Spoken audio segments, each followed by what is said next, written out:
Live from the lair of the Bucketman, touching on all his special interests and hopefully some of yours too, it's the Bucketman Show! You just reacted to flies like some people react to immigrants in America. Flies. You know what? Baseball would be a good one.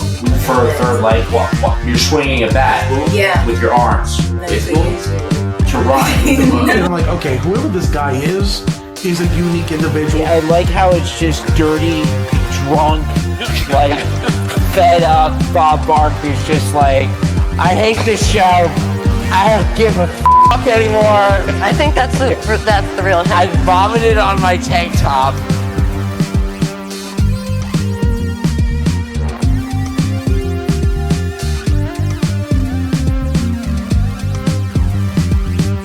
And now, here's your host, the Bucketman!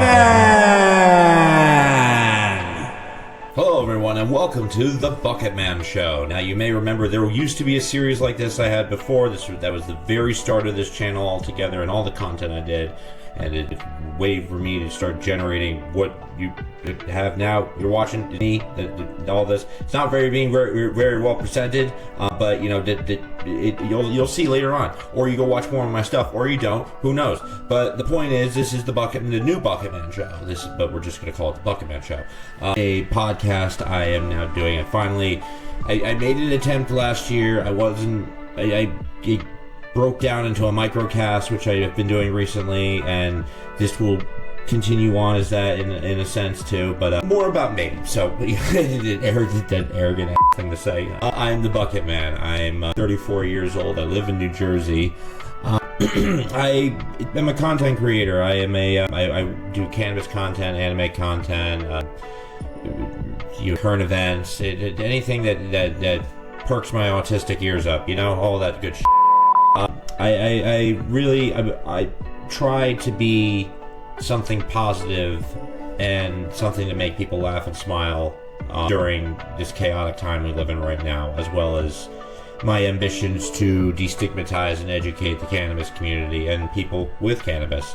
I have a bunch of ambitions. I have a bunch of dreams. I have a bunch of goals, and you know, I'm at a point in my life now through my autism that I'm finally able to start grasping. Feel like I'm able to start grasping some of those goals. So, to trust yourself. I mean, I'm just, you know, it's gotten me here, and it's doing well with that. So, you know, here we go. What is this podcast? That's the next question I bet you have. Well, we'll be talking about a whole range of topics like cannabis and anime and TV and Magic the Gathering and current events and music, my own life, and the series Funko Parts About Me is going to now be a feature here, so I can do it here. And you know, it's a time-saving method. That's what it is. That's how we're going to do that. And you know, this is. We're going to have guests on the show from time to time. Like I said, the microcast is going to, you know, be aspects of this too. So, you know, without further ado, let's begin the first episode. So it's like really cold here in December for, you know, normal New Jersey weather during this time of year, which I can't say normal because New Jersey is just the epitome of inconsistency as far as weather. But, you know, the past couple of years, it's been, you know, November, December, we'd have, you know, humid, cool days, but we wouldn't, not this early of like this like bitter cold wind, not as of recent memory, no. And you know, it's not a lot of weather people want to be out in. It doesn't make you want to do things. And I'll tell you, it certainly doesn't make most people want to jump in the ocean. And that's something I've done. I've attended many times when I was a teenager different Polar Bear Plunges. If you're unfamiliar with what the Polar Bear Plunge is, it's a fundraising event that different groups do, mostly, you know, hospitals and things like that. And you know, they'll raise a bunch of money. I've always been unsure of how they go about raising money. I assume it's fundraising, and you know, the event is the Polar Bear Plunge. It still doesn't add up to me, but enough about what makes sense. Let's talk about what doesn't make sense, and that's jumping in the ocean during January. Which, you know, I think the first time I went was I was like 16, 17. My dad brought me. I was I was conscious and aware, but I was also heavier in my autism then. And I I just kind of went along with my dad. You know, he said, "Yeah, we're going to go to the beach," and I did realize it was January, but I kind of just figured something, you know, was going on, or, you know, we're doing something at the beach, maybe picking up trash. Did we ever pick up trash at the beach before? No, but, you know, whatever. So I went with him, and, you know, I was surprised. I guess maybe I was just, as I've said, not aware, and maybe he did make it clear, and it just isn't sticking in my memory. I don't know, but point is, water, it's a wonderful thing. When it's cold and you're drinking it willfully, jumping in the water is a whole other thing. But yeah, we got there, and there's just a bunch of people on the beach, all in bathing suits. Some of them less than bathing in diapers. But it was right after New Year's the first time I did this, so everyone was pretty hyped off that, and, you know, parading around like, you know, New Year's babies and, you know, elves and different costumes that, frankly, I wouldn't wear in the cold weather. But, you know, honestly, looking back at it now, I really should have put the pieces together, like, that I was going to be entering the water on some level when I had brought my bathing suit. So, you know, but, you know, it's a bit fuzzy.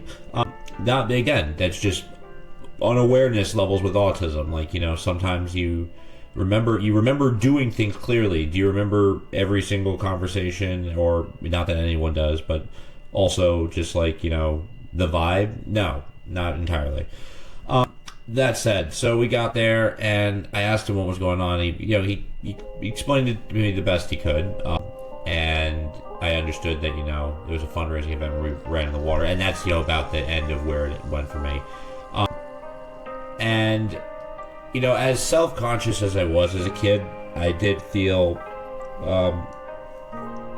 there's good and bad peer pressure. I feel like I was getting some bold peer pressure to do something interesting from people my dad was with, which, you know, looking back at it, a bunch of people, I'm not going to think about it too much.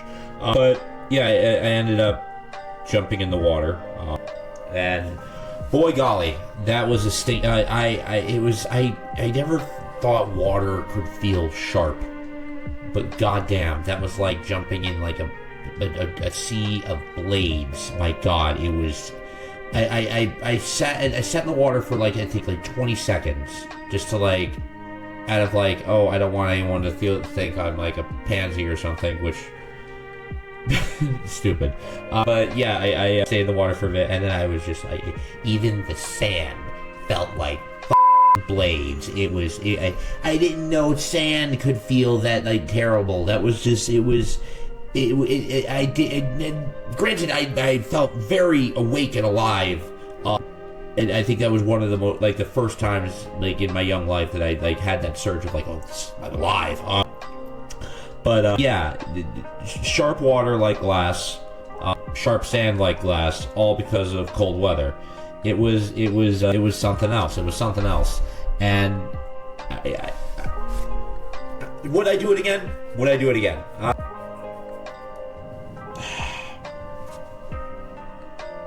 Maybe, probably I'd do it again. I definitely think that I could better prepare myself, and come better prepared 15 some years later, to you tackle that properly, i.e., you know, wear easily removable clothing that bundles up and keeps me warm, and then jump in, and then drying off would be an issue. It's the beach, so yeah, that was another thing. It was a towel, and then they fed us in a tent, which was somewhat warm, and then I had to make a dash out in the sand to the car, my dad's Range Rover, and yeah, dry off when I got home. So that was a ride home. That was a shivery. I mean, the heat was on, so, you know, it eventually got warmer, but shivery. Allow me to share with you all the Funko Parts About Me. That's it. That's the whole intro right there. I couldn't think of anything else. So as I said, we're going to be moving the Funko Parts About, moving the Funko Parts About Me series into this cast. So, you know, I can do it as a feature here, and, you know, it's there, and it's moved, and it's fine. Don't worry about it. So, more to the point. It's dinner. The bariatric stomach can only fit so much. disgusting. So, today we are going to be talking about my Knucklehead Funko Pop. This is the icon, the mascot of the band Five Finger Death Punch. I've been a Knucklehead since I was in high school. I discovered them. That's actually a story within itself, how I discovered them. So, in boarding school, it was strict. We didn't have, you said you hated high school. Well, you got to have your cell phone and iPod, so, maybe don't hate your high school so much. But, other than that, we didn't have free access to music. Like I said, we had to bring CDs so they'd know what music we did, so we weren't bringing anything that had, or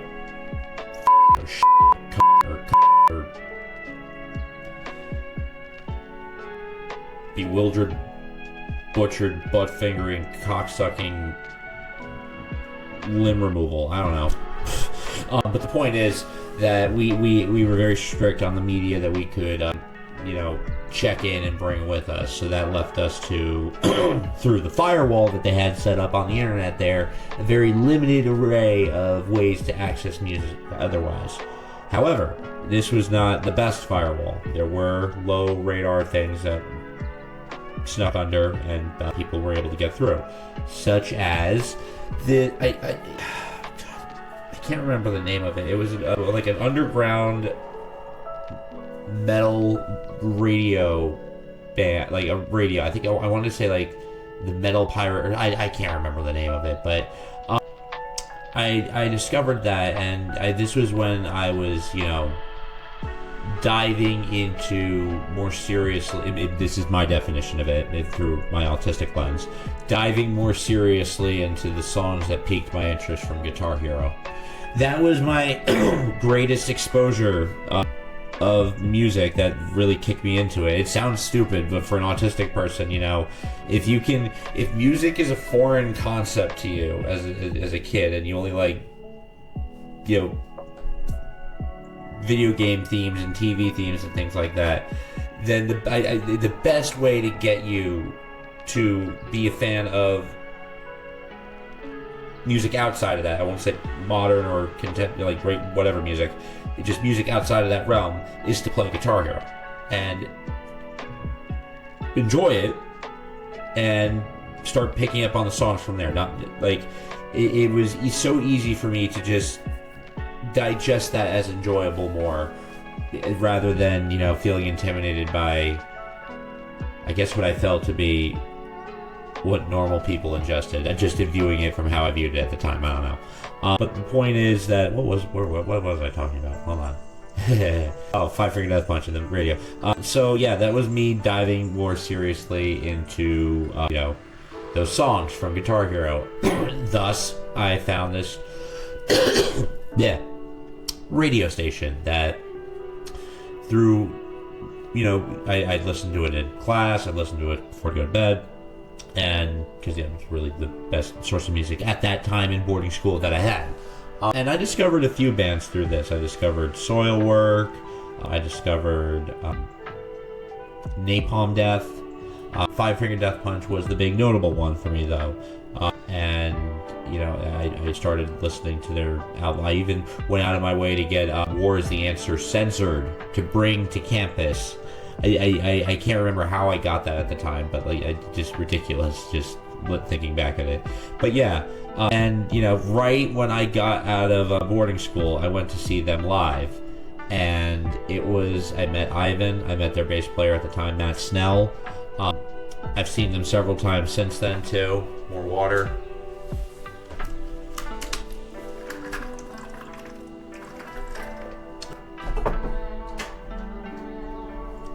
And all their albums, they're an incredible band. Ivan Moody, try that again. Ivan Moody is an incredible lyricist. Jason Hook, Zoltan Barthery, an amazing guitarist. The whole band is just. I'm sorry if you're watching. I didn't get all your names. I just the brain. That said, there was no that said. It's just continuing on the same point. So yeah, I saw my first show seeing them was right out of high school. from there, you know, I think, what was it? War was the Answer released when I was in high school. That was like, they released it, I think, like 2006, 2007.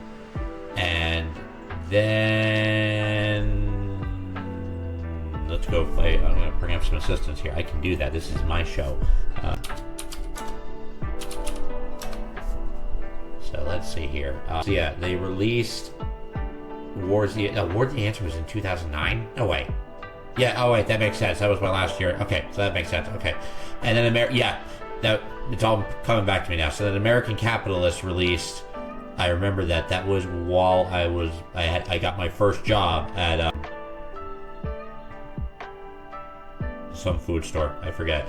But yeah, the timeline was all becoming clear to me. And, you know, I think I learned, if you've watched my reels at all, I occasionally will do venues where I'll perform covers and whatnot. But I think I learned a lot about performing through watching Ivan perform live.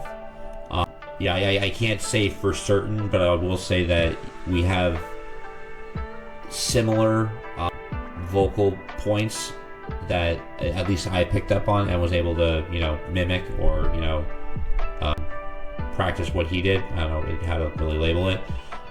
But yeah, you know, this band was incredible. It was one of my, you know, it was the band that you listen to in high school, and some people are a fan of it, a lot of people aren't a fan of it, and you're like, these guys are going to kill it over the years, and they just have. I don't care what anyone says, you know, you can talk whatever you want. There's not a lot of people there's no one else that did a after death co-op song with DMX. There just isn't, because there just isn't. So this is, you know, it really feels cool that I vested my time and, you know, money and, you know, just listening time in Five Finger Death Punch, and I couldn't be happier to be a fan of theirs and to have gotten to meet them, and it's just it's really cool. 2018 was a very interesting and frankly fun time for me, other than the fact that I was working a job that I was having fun with at the time, at that age, and, you know, just life was very active for me. It just feels like a different time, but it was when I took my first serious step into anime with My Hero Academia, an anime that really spoke to me from the beginning. This was, yeah, if you haven't watched My Hero Academia, this is the story of a kid who, in a world where there are things called quirks, there are superpowers everyone has, that he is born without. Still, he aspires to be a hero, just like the one he admires, All Might, the great hero featured in the show, and it's him chasing that ambition, and it develops from there. And I very much just identify with this anime because, you know, I've said this before, that, or maybe I haven't. I don't know if I've said this part before. I'm saying it now.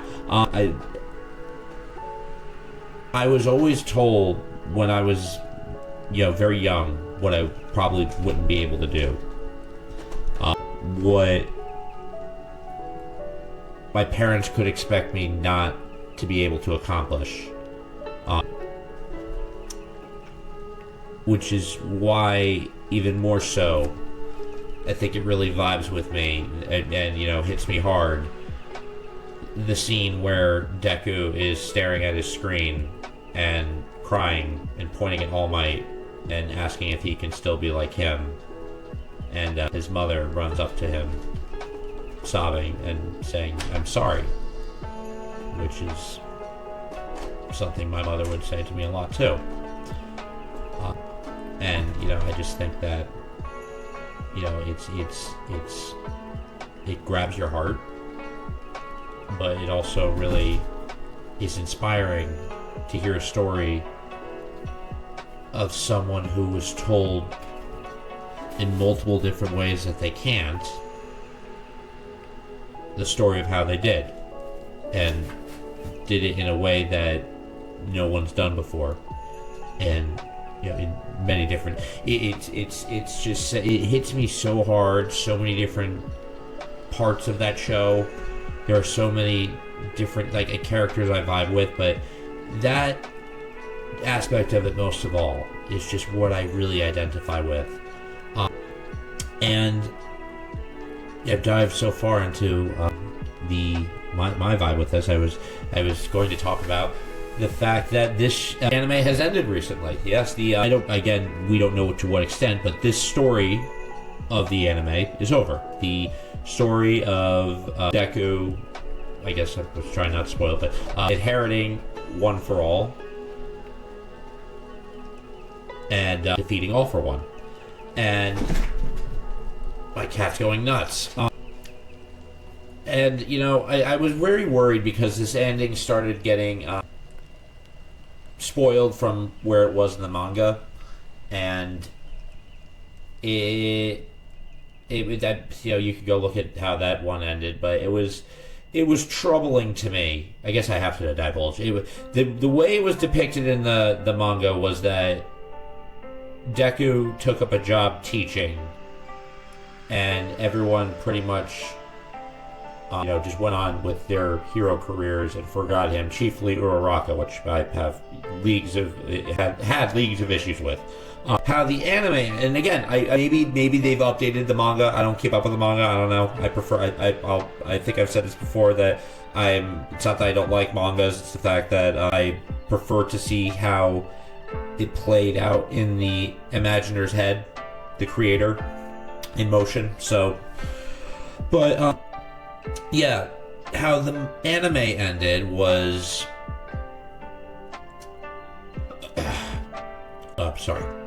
Deku losing One for All. I'm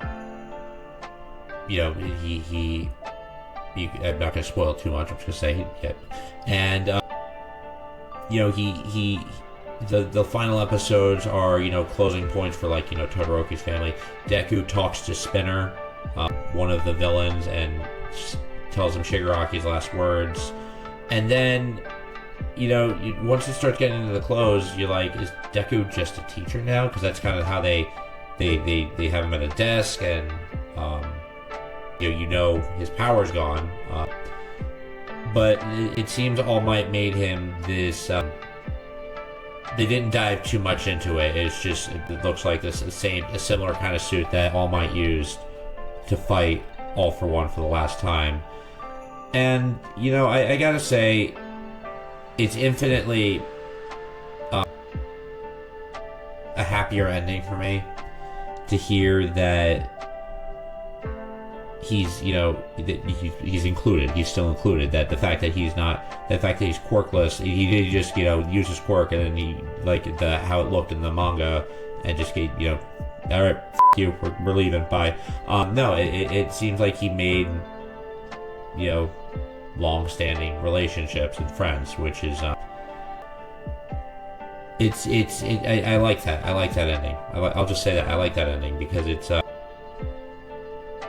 a hope for me. It's a hope for me that I'll be able to have that happy ending as well. Don't start with the happy ending. Don't do it. So the next Magic the Gathering set is the Lorwyn set. We haven't been to Lorwyn in computer again. Let's look up a date. Lorwyn release date. Lorwyn original release date. October 12, 2007. So yeah, that was I was still in boarding school. We'll talk more about that again. Boarding school, as I said, boarding school is rough. Boarding school, we had dress code, very strict on what we could bring on campus and whatnot. There was Magic cards were. This was the beginning of my Magic the Gathering life. I just started playing and collecting the cards, which was still an aspect of for me at the time. And there were a lot of times at boarding school where I definitely didn't feel excited. I definitely didn't feel uplifted. And definitely deeper in my autism, it was harder for me to articulate solutions or anything like that. So it's just indescribable the amount of relief I would find when I'd come across my Lorwyn, specifically my Magic the Gathering cards as a whole, but specifically the Lorwyn arts. And again, at the time, I wasn't able to articulate it, but it was just, the art is just so magical. If you haven't looked up the art for the original Lorwyn, please go do it. It's beautiful. The shading, the color pairing choices, the picture it paints of like this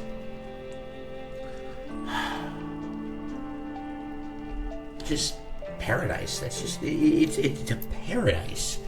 And yes, there are, you know, scenes and arts depicted that, you know, obviously have, you know, an aura of malice to them or ill intention. I'm just talking what it looks like. I'm not talking about the actions. I mean, you know, a place could look like paradise, and I don't know what Epstein's Island looks like from the outside, but you get what I'm saying there.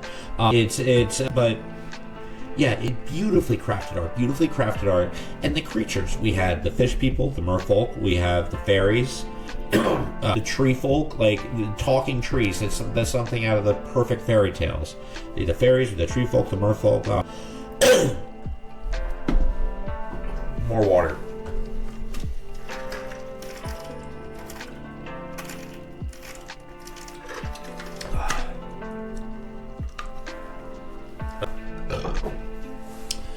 Again, we have the fairies, the tree folk, the merfolk, Kithkins, we have the little people. There are more. The giants, we had the giants too. We had like everything. It was Eldraine before Eldraine, but so much better. And I wish they had just, you know, now thinking about it, I wish they had just gone back to Lorwyn instead of ever touching on Eldraine again. You know, maybe we wouldn't get Oko. Maybe we wouldn't have had all those problems. Who knows? But yeah, just you know, if I could offer you, if you're looking for a reason to get into Magic the Gathering, and you're someone who is a visual person who likes, you know, stuff you can look at and enjoy, not that, go buy yourself. No, don't go buy yourself an original box of Lorwyn. How much is that right now?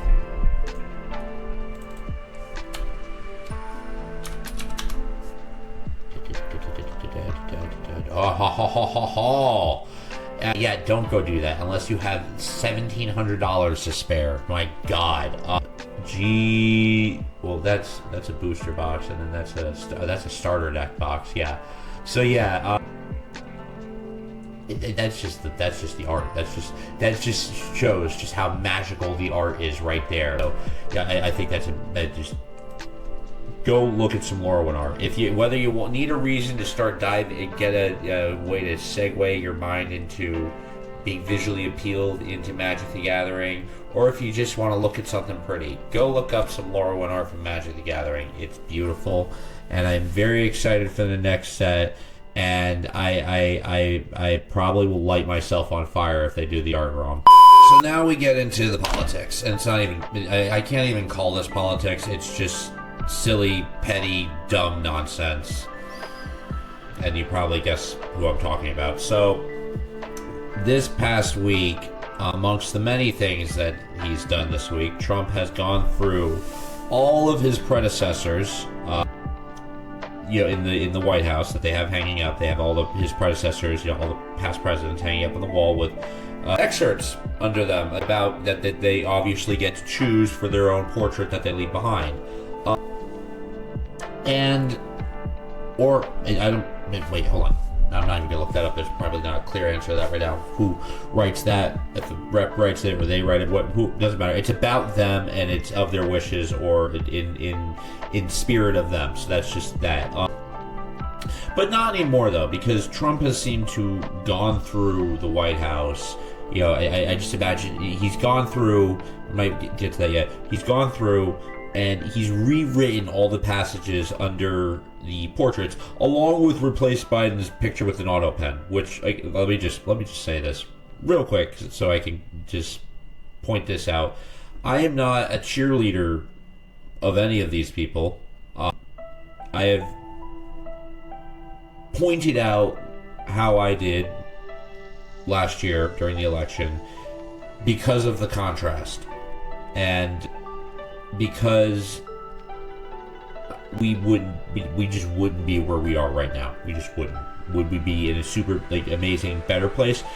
Probably not, but we wouldn't be here now.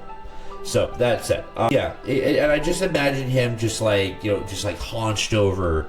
Just like he's in the White House. He doesn't have to watch his body posture or anything like that. He's not feeling self-conscious. He's just haunched over, and he has like a Sharpie, and he's just like under Bill Clinton's name, just like, and your wife lost me, bitch. I can't think of any. I honestly, he doesn't have any relevant relationships with anyone other than, I guess, like Obama, Biden,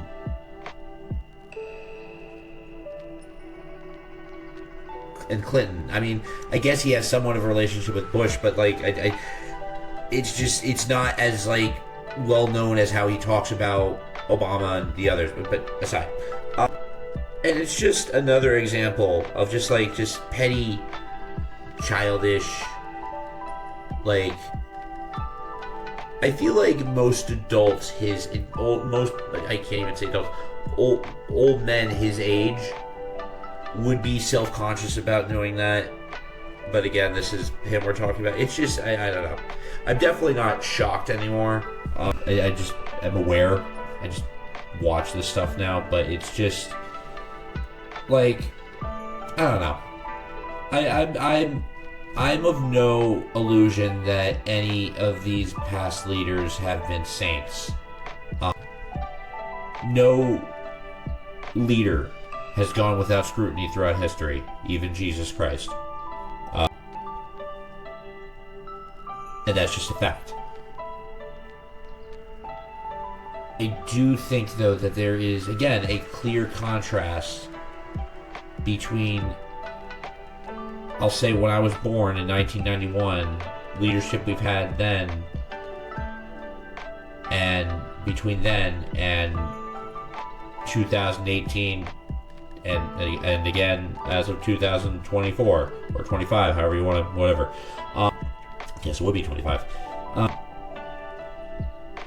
I think there's a definitive, clear contrast in how they held themselves and how they consistently all behaved, and it's very different here. It's very, very different. But I do tell people, though, because it does bring on a grand sense of hopelessness, and that, whether you pay attention with this or just hear it in passing, or you're just feeling the effects of all that's going on. And I do tell people that yes, a lot of scary shit going on, not good vibes, and poor leadership always trickles down. It's just a fact. Fortunate for us that this is a autocratic attempt that has to operate with some illusion of freedom for the public and free press. So it's gonna collapse on itself. There's so many people that are saying this. It's going to collapse on itself, and it's the same thing that we deal with every cycle. We go from red to blue, to red to blue, to red to blue. It's like America is basically like if the red pill blue pill scenario was a different outcome each. It's like America is being presented by Morpheus, a red pill and a blue pill, and there are different ways you could go about the next 4 years. And once that either finishes or fails, we kind of just like auto swap like right away, like, okay, well,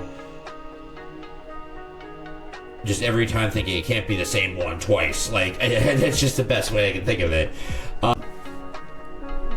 But again, just petty, and I definitely think that this it's gonna fall on itself. They're biting each other like rabid dogs constantly. Like, look at the last convention they had this past weekend. Like, they're calling each other out constantly. I will. And this is a rare occurrence. I'm sure you all noticed if you paid attention when Charlie Kirk died that I very fair about that too, and played the line of, this was a guy who, I don't agree with a lot of what he said, but at the end of the day, he stood for free speech, and I can't knock that. And it's not ultra consistent, all his hate. So, I just try to play all sides here. But, good on Ben Shapiro for calling out the conspiracies about, I don't know which one of them said it was the French government or something. Like, the French don't give a about Charlie Kirk. The French don't give a about the French, other than probably like somewhat leadership. The French people are looking at us right now and laughing. Stupid Americans, they elect the orange man again. How can they not tell that he's off his rocker? You never wear orange like that. Anytime, especially on your face. Oh, stupid.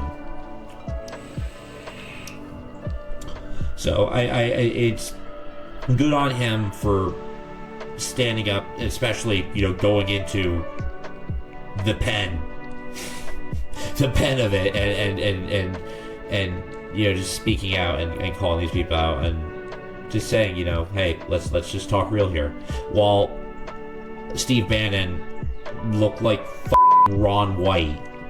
Like, you have all these people who are in like their 20s, 30s, maybe 40s, and then you've got Steve Bannon walking in like a dirty pepper shaker. Just like, I'm surprised he didn't just mimic Ron White. Not that Ron White looks like a filthy pepper shaker. He was doing his stance, and like, honestly, the way he was standing and everything, I'm surprised I didn't see him trying to mimic Ron White and just like holding a drink and just Ben Shapiro's not real MAGA.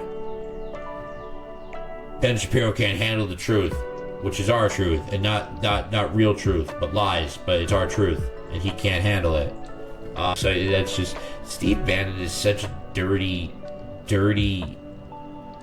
just, he looks like he fights grease off constantly. I just need to pull up a picture of him real quick. Let me just...